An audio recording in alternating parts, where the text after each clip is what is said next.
So we've had our first builder discretion opportunity. I made a mistake. The plans call out for leaving a few holes in the root rib and the nose rib open, meaning don't rivet them. However, when I was doing the dimpling on the ribs, I had pre-dimpled those.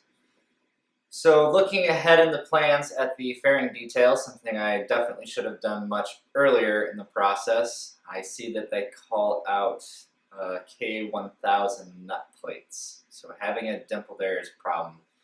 Turns out this is a common mistake, actually, and there's a couple of different ways that most builders have gone around this after they've already either dimpled the ribs or dimpled the skin or both. Some will switch to K1100 nut plates, which will accept that dimple. Some flatten it back out.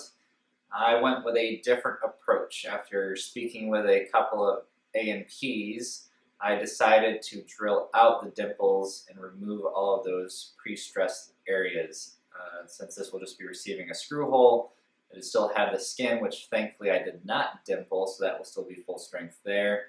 And then I can use the existing K1000 nut plates that will be included for those fairing attach points. Let's pull up the diagrams and I'll show you what I'm talking about. So here we're looking at drawing number 6. This is the main drawing for the vertical stabilizer construction details.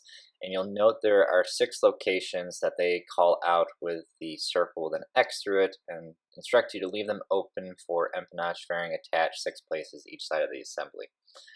I noticed this when I first looked at the plans and probably didn't think much of it at the time, and paid more attention to other sections of that drawing when I was working on the ribs and the spars.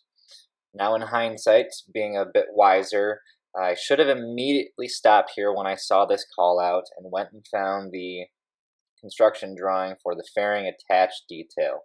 And looking at this drawing, which is number 44, it's plainly clear and obvious once you look up what that nut plate is, if you're not already familiar, that these sections should be left flat and not dimpled, either on the ribs or the skin. So lesson learned on this one. I searched the original plan instructions and I didn't see any cautions regards to this clearly common mistake.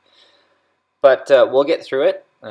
After talking this over with the A&P, he doesn't think it'll be a huge issue since it's not a structural mistake and that fairing should be held on by the front. But if you've already started on your kit, I'm curious to know, did you make the same mistake that I did? If so, what did you do to correct it? Thanks for taking the time to watch this, guys. I hope it helps you out. Take care.